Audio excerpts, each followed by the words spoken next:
तेरे हर वार का पलटवार हूं मैं, यूं नहीं कहलाता शरद पवार हूं मैं. शरद पवार गेल्या कित्येक दशकांपासून महाराष्ट्र आणि देशाच्या राजकारणाच्या केंद्रस्थानी असलेलं नाव. शरद पवारांचं राजकारण संपलं, राष्ट्रवादी संपली असं 2014 पासून महाराष्ट्र ऐकत आलाय. पण थेट अजित पवारांनी भाजपला साथ दिली तरी शरद पवार आणि त्यांची राष्ट्रवादी अजून मैदानात आहेतच.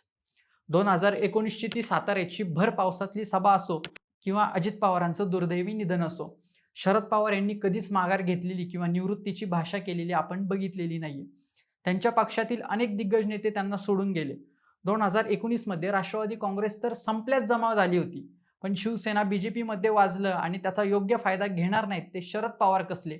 अवघ्या काही दिवसात महाराष्ट्रात अशक्य वाटणारे महाविकास आघाडी उभी करणारे शरद पवार पुढे स्वतःच्याच पक्षात बंड झालं, पक्षाचं नाव गेलं, घड्याळ चिन्ह गेलं. तरी 2024च्या लोकसभा निवडणुकीत महाराष्ट्रात सर्वाधिक स्ट्राईक रेट मिळवून दाखवणारे शरद पवार कधी थकले नाहीत. कधी शरद पवार यांचा पक्ष भाजपात विलीन करणार आहेत, तर कधी काँग्रेसमध्ये विलीन करणार आहेत. अशा अनेक चर्चा रोज घडत असतात. पण नेमकं काय होईल याचा अंदाज तोवर कोणीच लावू शकत नाही, जोपर्यंत शरद पवार त्यांची स्वतःची आणि त्यांच्या पक्षाची भूमिका जाहीर करत नाहीत. असा दबदबा असणारे शरद पवार आजकाल मात्र जरा शांतच वाटत आहेत. पण प्रश्न असा आहे की एवढं मोठं पुनरागमन करणारे शरद पवार लोकसभेनंतर अचानक बॅकफूटवर कसे गेले? विधानसभा निवडणुकीनंतर त्यांच्या पक्षाच्या राजकारणाची घसरण का सुरू झाली? आणि आज त्यांच्या पक्षात पुन्हा अस्वस्थता का दिसते? या सगळ्या प्रश्नांची उत्तर समजून घेण्याचा प्रयत्न करूयात आजच्या या व्हिडिओच्या माध्यमातून. नमस्कार, मी स्वप्नील. आपण पाहताय विशेष भारी. मंडळी, सुरुवात करूया 2019 पासून. हा काळ शरद पवारांसाठी अत्यंत कठीण होता. राष्ट्रवादी काँग्रेसमधील अनेक मोठे नेते भाजपमध्ये जात होते. उदयनराजे भोसले, गणेश नाईक, शिवेंद्रराजे भोसले, मधुकर पिचड, वैभव पिचड यांसारखे प्रभावी चेहरे पक्ष सोडत होते. अनेकांनी राष्ट्रवादी आता संपलीच असा निष्कर्ष काढला होता. पण प्रचाराच्या शेवटच्या टप्प्यात साताऱ्यात भर पावसात घेतलेली शरद पवारांची सभा महाराष्ट्राच्या राजकारणातील टर्निंग पॉइंट ठरली. त्या सभेने केवळ कार्यकर्त्यांमध्येच नाही तर सामान्य मतदारांमध्ये भावनिक वातावरण तयार केलं होतं. त्या निवडणुकीत राष्ट्रवादीने 54 जागा जिंकल्या होत्या आणि शरद पवार पुन्हा एकदा चर्चेच्या केंद्रस्थानी आले होते. यानंतर आला महाराष्ट्राच्या राजकारणातील सगळ्यात मोठा ट्विस्ट. भाजप शिवसेनेतील मुख्यमंत्री पदावरून झालेले मतभेद. फडणवीस आणि उद्धव ठाकरे यांच्यात मतभेद झाले आणि त्यांच्यात बिनसलं. त्यात अचानक मध्येच पहाटेचा शपथविधी झाला. देवेंद्र फडणवीस मुख्यमंत्री तर अजित पवार उपमुख्यमंत्री झाले. पण हे सरकार फक्त 3 दिवसच टिकलं. त्यानंतर मात्र शरद पवारांनी अशक्य वाटणारं समीकरण जुळवून आणलं. महाराष्ट्राच्या इतिहासात पहिल्यांदा शिवसेना, काँग्रेस आणि राष्ट्रवादी काँग्रेस यांना एकत्र आणून महाविकास आघाडीची स्थापना केली. उद्धव ठाकरे मुख्यमंत्री झाले आणि शरद पवार महाराष्ट्राच्या राजकारणातील सर्वात मोठे रणनीतिकार म्हणून समोर आले. हे महाविकास आघाडीचं सरकार सेट होतच होतं. तेच 2022 मध्ये शिवसेनेत फूट पडली. एकनाथ शिंदे यांच्या पक्षातून जाण्यामुळे महाविकास आघाडीचं सरकार कोसळलं. पण शरद पवारांसमोर मोठं संकट अजून यायचं होतं. जुलै 2023 या काळात स्वर्गीय अजितदादा पवार अर्ध्या अधिक आमदारांसह महायुती सरकारमध्ये सहभागी झाले. ही केवळ पक्षफूट नव्हती तर शरद पवारांच्या 50 वर्षांच्या राजकीय कारकिर्दीला बसलेला सगळ्यात मोठा धक्का होता. पुढे निवडणूक आयोगाने राष्ट्रवादी काँग्रेस हे नाव आणि घड्याळ चिन्हही अजित पवार गटाला दिलं. अनेकांना वाटलं आता शरद पवारांचं राजकारण संपलंय. पण इथेच त्यांनी पुन्हा एकदा कमबॅक केलं.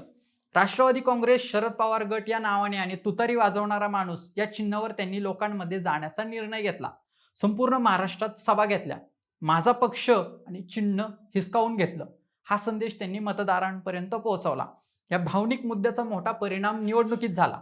2024च्या लोकसभा निवडणुकीत शरद पवारांच्या पक्षाने फक्त 10 जागा लढवल्या, पण त्यापैकी तब्बल 8 जागा जिंकल्या आणि महाराष्ट्रात खासदारकीच्या निवडणुकीत मोठा स्ट्राईक रेट मारला. त्यात बारामतीमध्ये सुप्रिया सुळे यांनी सुनेत्रा पवारांचा मोठ्या मताधिक्याने पराभव केला. अनेक विश्लेषकांनी हा विजय शरद पवारांच्या राजकीय पुनर्जन्माचा क्षण मानला. आता लोकसभा निवडणुकीत मिळालेले यश हे केवळ जागांचं यश नव्हतं, तर शरद पवारांच्या राजकीय अस्तित्वावर शिक्कामोर्तब करणारं यश होतं. कारण त्यावेळी अनेकांनी असा दावा केला होता की पक्ष गेला, चिन्ह गेलं, आमदार गेलं म्हणजे शरद पवारांचं राजकारण संपलं. पण निकालानंतर चित्र उलटच होतं. महाराष्ट्रात सर्वाधिक स्ट्राईक रेट शरद पवारांच्या पक्षाचा होता. अनेक ठिकाणी कार्यकर्त्यांमध्ये नव्याने आत्मविश्वास निर्माण झाला. पण मंडळी, राजकारणात एक गोष्ट कायम असते, आजचा नायक उद्या कधीही संकटातही सापडू शकतो. लोकसभेच्या निकालानंतर अवघ्या काही महिन्यात महाराष्ट्रात विधानसभा निवडणूक लागली आणि इथेच संपूर्ण चित्र पालटलं.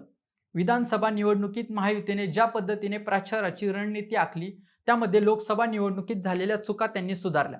दुसरीकडे महाविकास आघाडीमध्ये जागा वाटपापासून स्थानिक नाराजीपर्यंत अनेक प्रश्न होते. लोकसभेत मतदारांनी केंद्रातील सत्तेविरोधात मतदान केलं होतं, पण विधानसभेत अनेक ठिकाणी स्थानिक उमेदवार, जातीय समीकरण, विकास कामं, सत्तेची ताकद आणि लाडकी बहीण निर्णायक ठरली. त्यामुळं शरद पवारांच्या लोकसभेचा ट्रेंड विधानसभेत टिकला नाही. हा झाला सगळ्यात मोठा डाऊनफॉल. म्हणूनच नोव्हेंबर 2024 मध्ये झालेल्या विधानसभा निवडणुकीत महायुतीने विजय मिळवला. भाजप, एकनाथ शिंदे यांची शिवसेना आणि अजित पवार यांच्या राष्ट्रवादीने मिळून तब्बल 235 जागा जिंकल्या. दुसरीकडे शरद पवारांच्या पक्षाला केवळ 10 जागांवर समाधान मानावं लागलं. लोकसभेतील विजयाचं रूपांतर विधानसभेच्या विजयात करता आलं नाही. इथून शरद पवारांसमोर आणखी एक मोठं आव्हान उभं राहिलं. पक्ष वाचवायचा की पक्ष वाढवायचा? कारण पक्ष वाचवण्यासाठी आधी उरलेले आमदार टिकवणं आवश्यक होतं. अनेक मतदारसंघामध्ये पक्षाकडे मजबूत जिल्हाध्यक्ष नव्हते. तालुका स्तरावर संघटना कमकुवत झाली होती आणि अनेक ठिकाणी कार्यकर्त्यांमध्ये संभ्रमाचं वातावरण होतं. शरद पवारांना पुन्हा एकदा राज्यभर दौरे करून संघटना उभी करण्याची वेळ आली. याच काळात आणखी एक चर्चा सुरू झाली. शरद पवार आता सक्रिय राजकारणातून थोडे मागे जातील का? कारण वयाच्या 85व्या वर्षी ते रोज बैठका, दौरे आणि राजकीय रणनीती आखत होते. पण वास्तव असं होतं की पक्षाला आता नव्या चेहऱ्यांची गरज होती. त्यामुळे रोहित पवार यांच्यावर अधिक जबाबदाऱ्या दिल्या जाऊ लागल्या. सुप्रिया सुळे यांना दिल्लीतील प्रमुख चेहरा म्हणून पुढे केलं गेलं. म्हणजेच पहिल्यांदाच शरद पवारांना स्वतःचं राजकारण आणि पुढच्या पिढीचं नेतृत्व या दोन्ही गोष्टींचा समतोल साधावा लागत होता. याच काळात अजित पवार गटाने आपली ताकद वाढवण्याचा प्रयत्न सुरू ठेवला. सत्ता, प्रशासन आणि स्थानिक पातळीवरील निर्णय क्षमता यामुळे अनेक कार्यकर्ते आणि स्थानिक नेत्यांवर त्यांचा प्रभाव वाढत गेला. त्यामुळे राष्ट्रवादीच्या दोन्ही गटांमध्ये केवळ राजकीय लढाई नव्हती, तर कार्यकर्ते, पदाधिकारी आणि मतदार यांच्यासाठी स्पर्धा सुरू झाली. दरम्यान महाराष्ट्राच्या राजकारणात आणखी एक नवीन ट्रेंड दिसू लागला. कोणताही नेता कायम विरोधात किंवा कायमचा सत्तेत राहत नाही. त्यामुळे शरद पवार गटातील काही नेते महायुतीत जाणार असल्याची चर्चा सातत्याने सुरू राहिल्या. इथेच त्यांच्या राजकीय घसरणीची पायरी सुरू झाली. जयंत पाटील यांच्याबाबतच्या चर्चांनी राजकीय वातावरण तापवलं. जरी अशा अनेक चर्चांना अधिकृत दुजोरा मिळाला नसला, तरी त्या चर्चांनी एक संदेश दिला. तो म्हणजे पक्षातील प्रत्येक नेता स्वतःच्या राजकीय भवितव्याचाही विचार करू लागलाय. आजची परिस्थिती पाहिली तर शरद पवारांसमोर 3 मोठी आव्हानं आहेत. पहिलं म्हणजे पक्ष एकसंध ठेवणं, दुसरं नव्या पिढीचं नेतृत्व उभं करणं आणि तिसरं म्हणजे महाराष्ट्राच्या बदलत्या राजकारणात स्वतःचं महत्त्व कायम ठेवणं. त्यानंतर दुसरं कारण म्हणजे संघटनात्मक मर्यादा. लोकसभा आणि विधानसभा या 2 निवडणुकांचं गणित पूर्णपणे वेगळं असतं.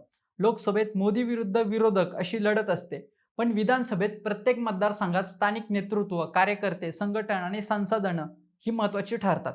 पक्ष फुटीनंतर राष्ट्रवादीची मोठी संघटनात्मक ताकद अजित पवारांकडे गेली होती. त्यामुळे अनेक ठिकाणी शरद पवारांच्या उमेदवारांना मजबूत यंत्रणा उभी करता आली नाही. तिसरं कारण म्हणजे सत्तेचं आकर्षण.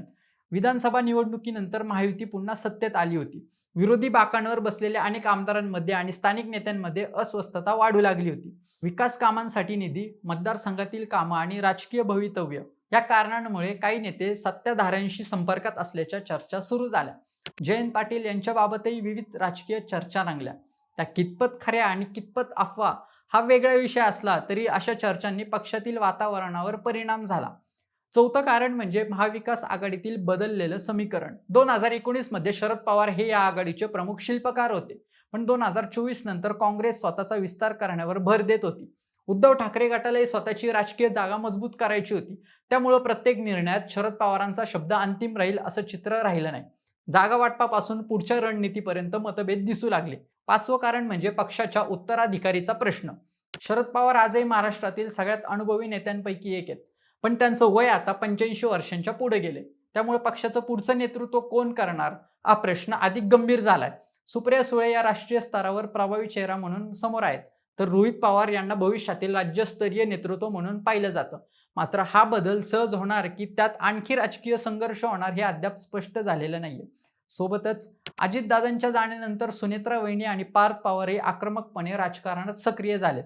त्यामुळे दोन्ही राष्ट्रवादी एकमेकात विलीन झाल्या तर भविष्यातील नेतृत्वावरून अंतर्गत कलह होऊ शकतो. त्यानंतर 6वं कारण म्हणजे सततच्या राजकीय चर्चांचा परिणाम. कधी भाजप सोबत पडद्यामागची चर्चा, कधी दोन्ही राष्ट्रवादी गट पुन्हा एकत्र येणार, कधी महाविकास आघाडीतील मतभेद, तर कधी शरद पवार गट काँग्रेसमध्ये विलीन होणार, अशा बातम्या सातत्याने समोर येत राहिल्या. या चर्चांचा कार्यकर्त्यांच्या मानसिकतेवर परिणाम झाला आणि मतदारांमध्ये संभ्रम निर्माण झाला. याचा शरद पवारांचा प्रभाव पूर्णपणे संपलाय असा निष्कर्ष नक्कीच निघत नाही, कारण महाराष्ट्रात कोणतीही मोठी राजकीय घडामोड झाली तरी शरद पवारांचं नाव चर्चेत येतच. आजही विविध पक्षांचे नेते त्यांची भेट घेतात. त्यांच्या प्रत्येक विधानाकडे राज्याचं लक्ष असतं. म्हणजेच त्यांची राजकीय ताकद कमी झाली असली तरी त्यांचं महत्त्व संपलेलं नाहीये. अगदी ते सहज एकनाथ शिंदेंना भेटले तरी बातम्या आणि चर्चा होतात. जर शरद पवारांच्या संपूर्ण राजकीय कारकिर्दीकडे पाहिलं तर एक गोष्ट लक्षात येते. 1978 मध्ये त्यांनी पहिल्यांदा मुख्यमंत्रीपद मिळवलं. तेव्हापासून आजपर्यंत त्यांनी अनेकदा संपलं असं म्हटलं गेलं. 1999 मध्ये काँग्रेसपासून वेगळे झाल्यावरही तेच म्हटलं गेलं. 2014 मध्ये मोदी लाट आली तेव्हाही तेच म्हटलं गेलं. 2019 मध्ये नेत्यांनी पक्ष सोडला तेव्हाही तेच म्हटलं गेलं. 2023 मध्ये अजित पवार वेगळे झाल्यावर तर अनेकांनी त्यांच्या राजकारणाचा शेवट जाहीर केला. पण प्रत्येक वेळी शरद पवार नव्या रणनीतीसह परत आले. म्हणूनच आजचा सगळ्यात मोठा प्रश्न हा नाही की शरद पवारांचा डाऊनफॉल झालाय का, तर खरा प्रश्न हा आहे, हा त्यांच्या राजकारणाचा शेवटचा अध्याय आहे की आणखी एका मोठ्या राजकीय कमबॅकची फक्त सुरुवात आहे.